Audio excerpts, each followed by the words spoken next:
clase del día de hoy es alimentación, primera parte.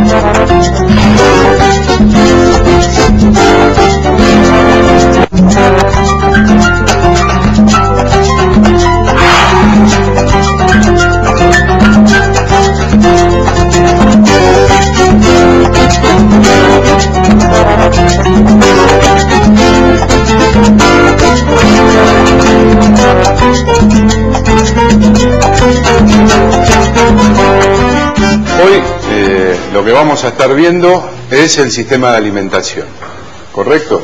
Pero para iniciar este sistema de alimentación sabemos que necesitamos que adentro del cilindro se produzca una combustión. Para generar una combustión, en realidad vamos a necesitar tres elementos, ¿está? Vamos a necesitar un combustible, un comburente, que es el oxígeno que tiene el aire, y un aporte de energía. En el automóvil lo que vamos a tener, el combustible va a ser la nafta, y el aporte de energía va a ser la chispa de la bujía, generada por el sistema de encendido de mi motor. ¿De acuerdo? Entonces, tenemos que saber que el aire está compuesto por diversos elementos. Depende de la altitud en que lo tomemos, vamos a tener más o menos oxígeno. Cuando más altura, menos oxígeno tenemos, y el problema está que hasta nosotros mismos nos apunamos por la falta de oxígeno. También le va a pasar lo mismo a nuestro motor porque le va a faltar oxígeno para combinar con ese combustible. El aire mayormente está compuesto por un 78% de nitrógeno.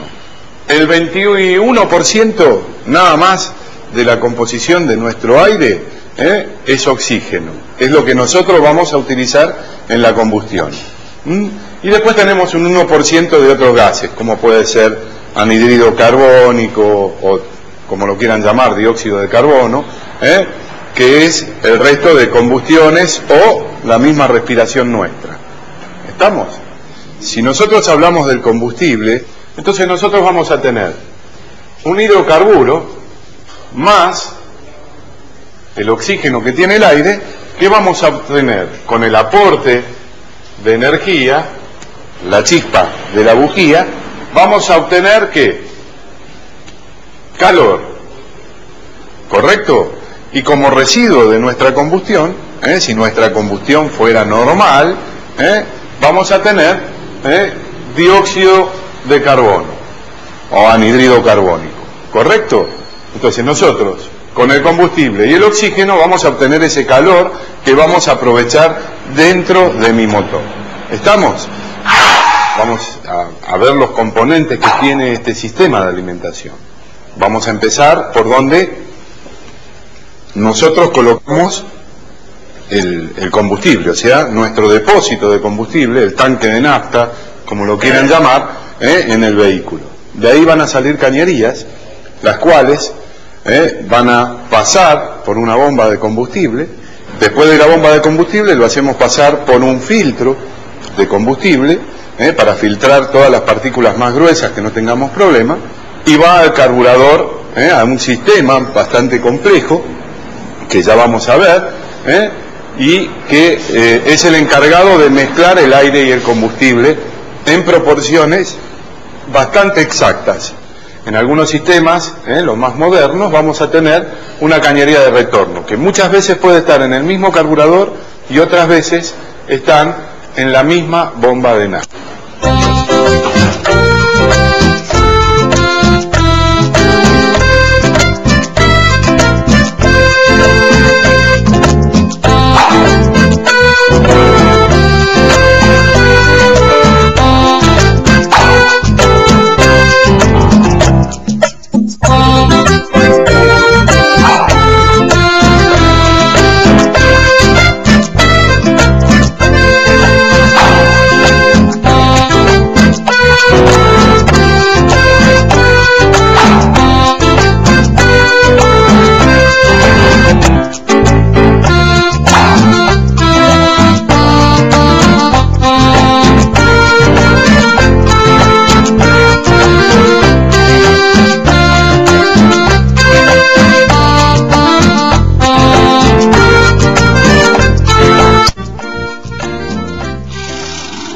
para formular la mezcla de aire y combustible, vamos a tener que tener una proporción entre el aire y el combustible que se llama normalmente una mezcla estequiométrica. ¿Qué significa esto? La mezcla estequiométrica significa la cantidad de aire que yo necesito para quemar el combustible. La mezcla exacta, que sea explosiva, es 14,7 a 1. Cualquier parte que tomemos nosotros y analicemos, tiene que haber 14,7 gramos de aire, por ejemplo, para quemar 1 gramo de nafta. ¿Estamos? Esa relación se tiene que mantener constante. ¿Está? Si bien el carburador está dentro de esos límites, o sea, va a haber un margen, no va a estar siempre 14,7 a 1, sino va a poder funcionar a veces en 16 a 1, en marchas económicas, y a veces también en mezclas enriquecidas, en momentos de aceleración, de máxima potencia, podemos llegar hasta los 13 a 1 en relación aire-nafta, ¿de acuerdo? Pero dentro de esos límites el carburador me lo va a mantener. Ahora, para retomar un poquito el tema de la combustión, aire y oxígeno en la mezcla estequiométrica nos va a dar a nosotros unos residuos de combustión. Esos residuos de combustión, hablamos de que cuando el motor funciona correctamente, vamos a tener anhídrido carbónico y agua de residuo de combustión.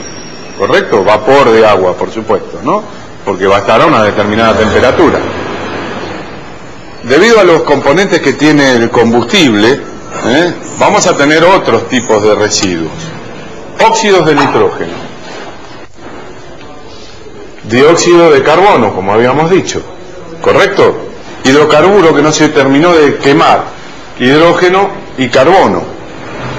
Voy a obtener calor, que es lo que yo voy a utilizar, está monóxido de carbono, que ese es altamente contaminante y peligroso, y H2O, agua, ¿está?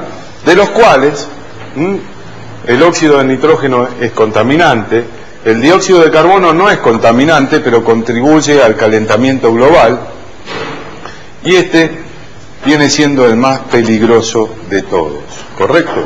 El monóxido de carbono es un gas venenoso que produce alta contaminación, aparte que no tiene olor, no tiene color, no tiene nada. ¿Está? Es muy, muy peligroso.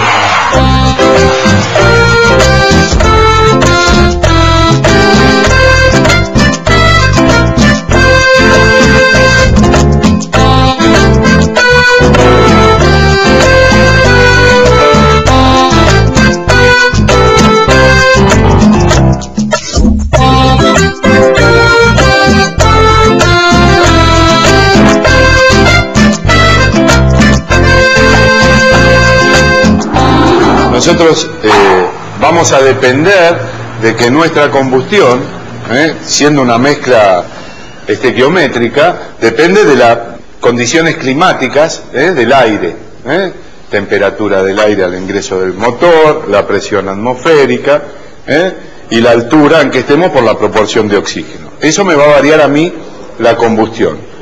Después, en la calidad de la mezcla, hablamos de calidad de la mezcla en la proporción y la homogeneidad que tenga esa mezcla. Otro factor va a ser la calidad del combustible. Bueno, esos serían los factores más importantes que tenemos dentro del cilindro. Con respecto a esto, ¿tienen alguna pregunta? Sí. ¿Qué es el octanaje? El octanaje depende de la calidad del combustible. O sea, el combustible, como sale de la destilación del petróleo, no lo utilizamos, sino que le ponemos aditivos antidetonantes. O sea, cuando mayor octanaje tenemos, mayor relación de compresión va a soportar mi combustible sin encenderse solo. La combustión normal dentro del cilindro debe efectuarse a esa velocidad de llama que estuvimos hablando. Si el combustible se prende antes, no estoy manejando yo el inicio de la combustión, sino lo está manejando el combustible solo. Nosotros tenemos mejores calidades de combustible. Se mide por el octanaje del combustible, ¿de acuerdo? ¿Alguna otra? Si el octanaje está en relación a la cantidad de plomo que tiene un combustible, o en todo caso, ¿qué sería una nafta sin plomo? Anteriormente, hasta que se determinó de que las naftas tenían que ser sin plomo, estábamos utilizando un aditivo antidetonante en el combustible que era el tetraetilo de plomo. Ese era el plomo que tenía la nafta. Actualmente se están usando a base de bencenos ese antidetonante para evitar contaminaciones. Entonces cambiaron el tetraetilo de plomo por bases bencénicas para evitar la detonación adentro del cilindro. ¿De acuerdo? Pero hacer una pregunta, dígame, ¿la bomba de nafta, de combustible, es universal para todos los automóviles o cada determinada marca trae su propia bomba?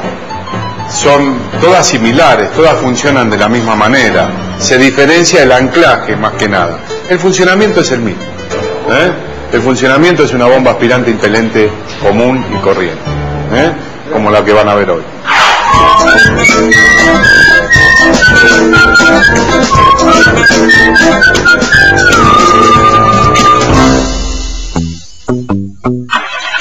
Bueno, soy Alejandro y soy alumno del curso de mecánica. Bueno, yo cuando el chico ya trabajaba en una gomería, hacía parches, y cuando llegaba un coche pinchado le tenía que sacar la rueda, sacar la cubierta, pegarle el parche.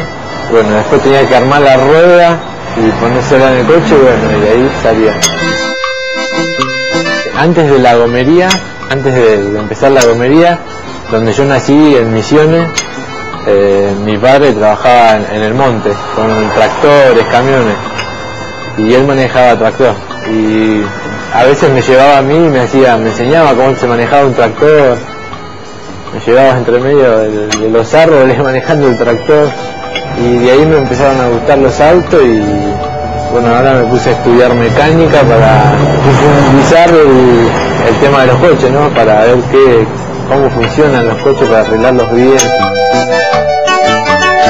Y cuando yo terminé de estudiar el curso de mecánica me voy a dedicar, ¿no?, al tema de los nafteros, el tema de los motores nafteros, y bueno, quiero hacer motores nafteros. Me gustaría estar en un lugar como este, así, que sea grande como este lugar, ¿no? Para mí tener un oficio es hacer lo que te gusta, ¿no?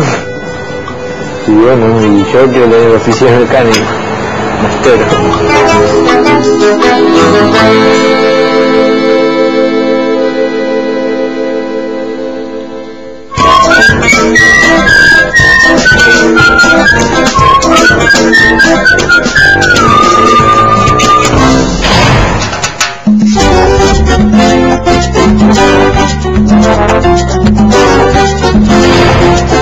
Las herramientas que usamos hoy son llave de tubo, destornilladores, Phillips y planos, y también un manovacúometro para medir presión y vacío que genera la bomba de alimentación. Bueno, acá lo que vemos es un motor, y después vamos a ver en el auto cómo es el circuito del tanque de combustible hacia el carburador. Pero acá lo que tenemos es el tanque de combustible, las cañerías. Acá vemos la cañería que va a chupar la bomba de combustible. De la bomba de combustible vamos a la salida de combustible de la bomba, que envía el combustible hacia el carburador, ¿correcto? En este caso tenemos un caño en la bomba, que es el retorno de combustible hacia el tanque. O sea, todo lo que no viene al carburador, porque el carburador no pide más combustible, vuelve al tanque y mantiene una presión estable sobre el carburador. ¿De acuerdo? Lo que vamos a hacer ahora es retirar la bomba de nafta para desarmarla y ver cómo funciona. ¿De acuerdo? Así que comencemos. Sacamos la otra manguera, las dos mangueras que quedan, con cuidado.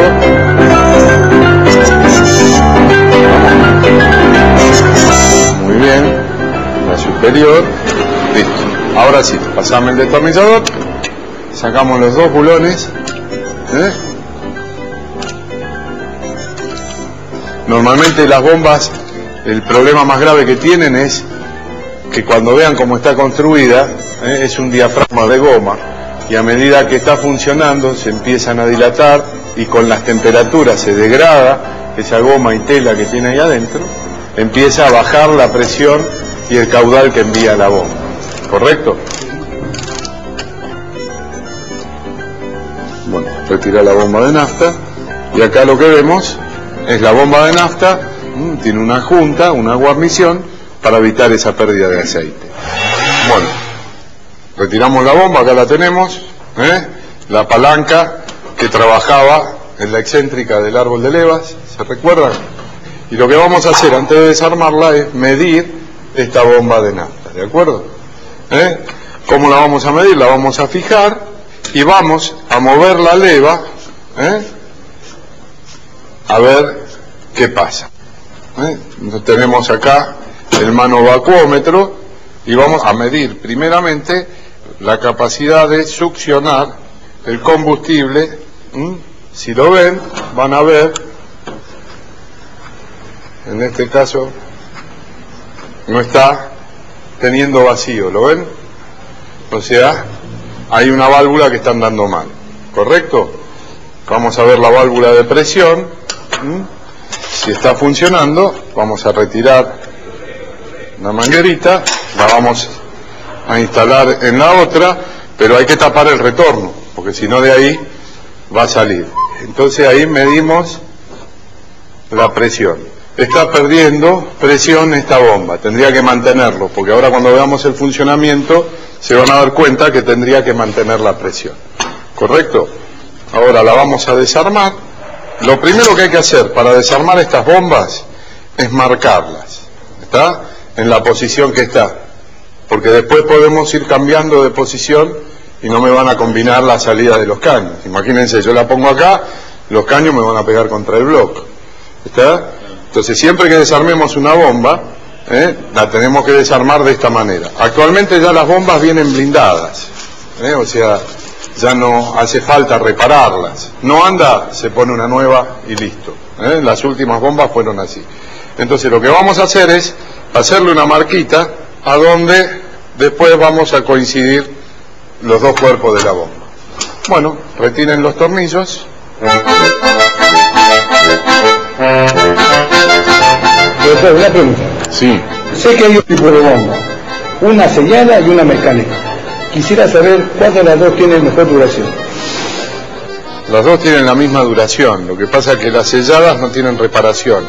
Estas, teóricamente, tendrían reparación, pero lo único que se podría hacer en esta bomba hoy es cambiar el diafragma, que ahora vamos a ver. ¿Está? Acá lo que vamos a ver son las válvulas. Una que deja entrar combustible a la cámara superior del diafragma y otra que sale el combustible hacia el carburador. ¿Correcto? Este es el problema más grave de estas válvulas, o sea, las válvulas no empiezan a cerrar y pasa lo que nosotros medimos recién, ¿de acuerdo? No retienen el líquido.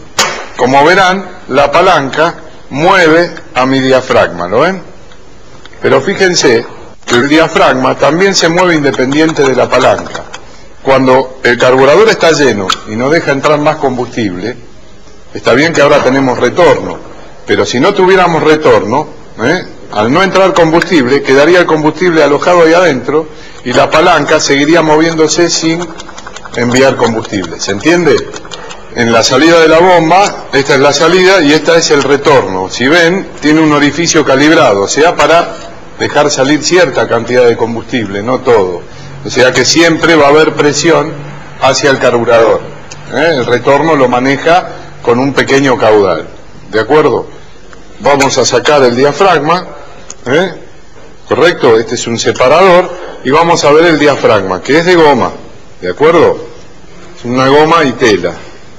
El problema de esto es cuando se estiran o se perforan. Cuando se estiran no va a generar presión porque se va a estirar la goma y no va a enviar el caudal suficiente. Y cuando se pinchan va a empezar a pasar combustible a la parte inferior de la bomba. Acá en la parte inferior, si ustedes ven, tiene un orificio que es para ese problema. Cuando la bomba de nafta está deteriorado el diafragma y pierde nafta, no entre directamente al cárter. Para eso también tenemos acá un retén que evita que pase para abajo la nafta y también que el aceite toque el diafragma. El aceite con la temperatura lo calentaría, lo resecaría y haría que esto empiece a bombear menos. ¿Correcto? Acá ustedes ven la palanca. La palanca engancha en la parte inferior del diafragma y lo único que hace es tirarlo hacia abajo. Hacia arriba lo vuelve el resorte, o sea que la presión de combustible se debe a la tensión de este resorte. ¿De acuerdo? Para armarla es sencillo. Se coloca la juntita, el separador y se le coloca el diafragma en la leva. Si le sacamos esto vamos a ver mejor el movimiento del diafragma, ¿de acuerdo? ¿Lo ven? Cuando esto está agarrado ahí, ¿qué hace? Me bombea el diafragma el combustible, ¿de acuerdo? ¿Se entendió? Bueno, una de las maneras de probarla sin el manovacómetro, si chupa y hace vacío. Si chupa y queda chupando, quiere decir que la válvula está andando bien y funciona. Y la otra es tapando los dos orificios de salida, viendo que no salga presión. ¿Lo ven? ¿Se siente? Correcto.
Ven que la bomba está funcionando con líquido y si la medimos ahora tiene más vacío.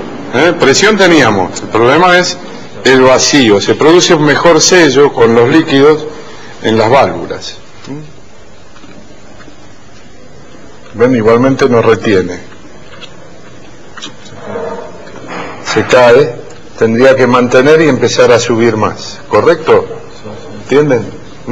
O sea que esta bomba en cualquier momento, si bien está enviando caudal, pero en cualquier momento va a traer problemas, ¿correcto? El problema está en que hay una válvula que no cierra bien. Si yo tapo la salida ahí, tapa, ¿ves? ¿Ven ahora que hay líquido que vuelve? Está como volviendo el líquido, y si yo lo pongo así, en este momento va a empezar a volver líquido para atrás, ¿correcto? ¿Por qué? Porque la válvula está abierta. Bueno, ahí está el funcionamiento de mi bomba. Ahora lo que vamos a ver es a la otra bomba que dijimos que era blindada. Bueno, aquí lo que vemos son los dos tipos de bombas, ¿ven? Esta que es desarmable, o sea, podemos desarmarla, y esta que son blindadas. Interiormente es igual que esta, o sea, tiene el diafragma, las válvulas, está la entrada, la salida con su retorno, lo ven, el orificio pequeño de retorno, la salida para el carburador.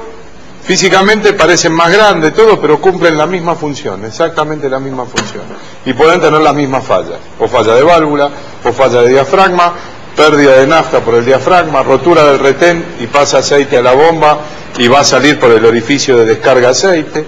Eso nos va a determinar a nosotros qué tipo de falla tiene que hacer, pero se usan cuando no andan más, se tiran. Para generar una combustión, en realidad vamos a necesitar tres elementos: un combustible, un comburente, que es el oxígeno, que tiene el aire y un aporte de energía. Entonces nosotros, con el combustible y el oxígeno, vamos a obtener ese calor que vamos a aprovechar dentro de mi motor.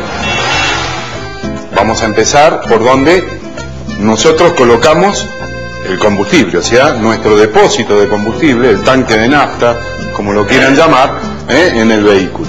De ahí van a salir cañerías, las cuales van a pasar por una bomba de combustible y va al carburador, a un sistema bastante complejo que es el encargado de mezclar el aire y el combustible en proporciones bastante exactas. La mezcla estequiométrica significa la cantidad de aire que yo necesito para quemar el combustible. La mezcla exacta, que sea explosiva, es 14,7 a 1. Bueno, retiramos la bomba, acá la tenemos. Acá lo que vamos a ver son las válvulas. Una que deja entrar combustible a la cámara superior del diafragma y otra que sale el combustible hacia el carburador. ¿Correcto? Este es el problema más grave de estas válvulas. O sea, las válvulas no empiezan a cerrar y no retienen el líquido. Como verán, la palanca mueve a mi diafragma. ¿Lo ven? Esta es la salida y esta es el retorno. Si ven, tiene un orificio calibrado, o sea, para dejar salir cierta cantidad de combustible, no todo. O sea que siempre va a haber presión hacia el carburador. El retorno lo maneja con un pequeño caudal. ¿De acuerdo? Aquí lo que vemos son los dos tipos de bombas. ¿Ven? Esta es desarmable, o sea, podemos desarmarla, y esta que son blindadas. Interiormente es igual que esta, o sea, tiene el diafragma, las válvulas, ¿está? La entrada, la salida con su retorno, ¿lo ven? El orificio, pequeño de retorno, pero se usan cuando no andan más, se tiran.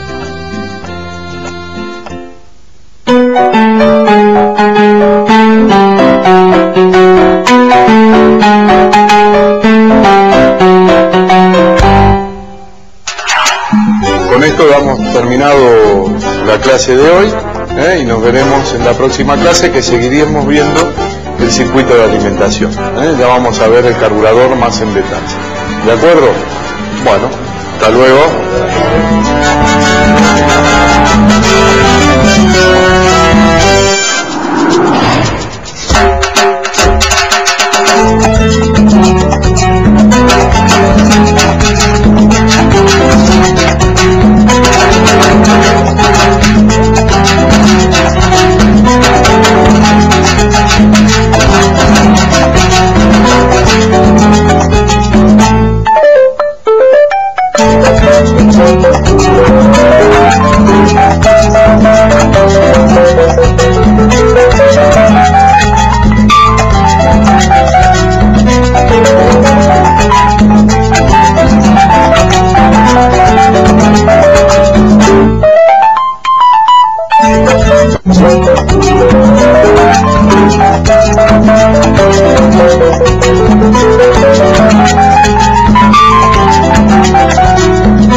Un comburente, que es el oxígeno que tiene el aire, y un aporte de energía.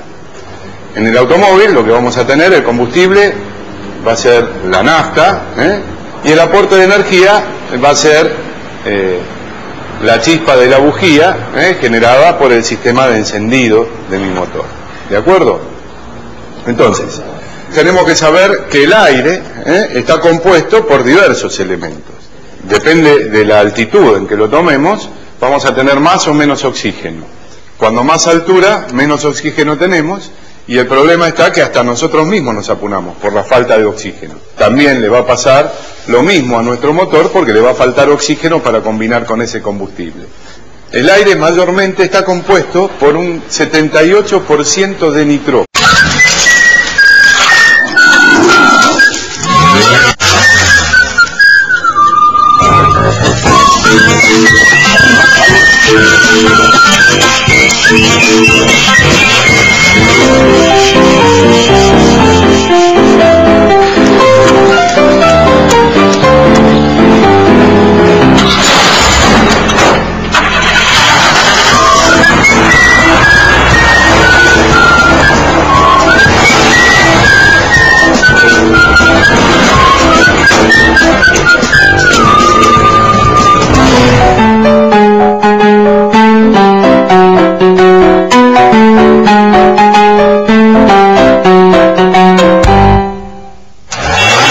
clase del día de hoy es alimentación, primera parte. Si nuestra combustión fuera normal, vamos a tener dióxido de carbono o anhídrido carbónico, ¿correcto?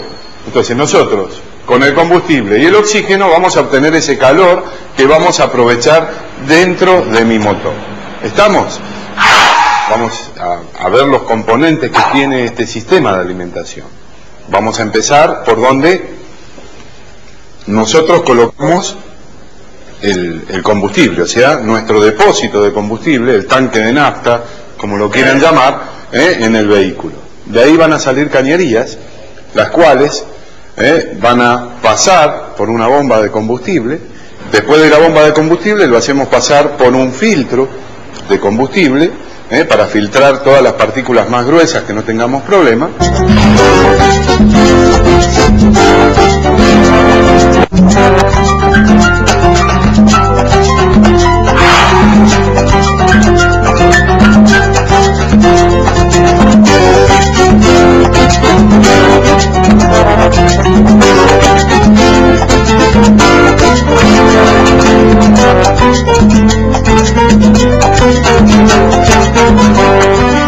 Hoy lo que vamos a estar viendo es el sistema de alimentación, ¿correcto?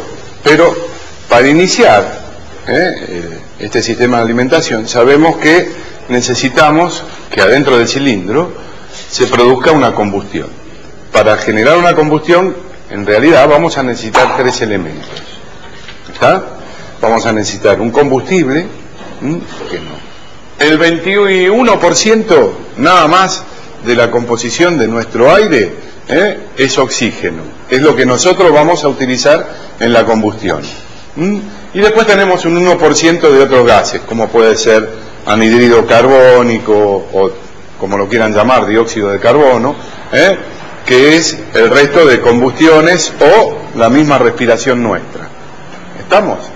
Si nosotros hablamos del combustible, entonces nosotros vamos a tener un hidrocarburo más el oxígeno que tiene el aire, que vamos a obtener con el aporte de energía, la chispa de la bujía, vamos a obtener ¿qué? Calor, ¿correcto?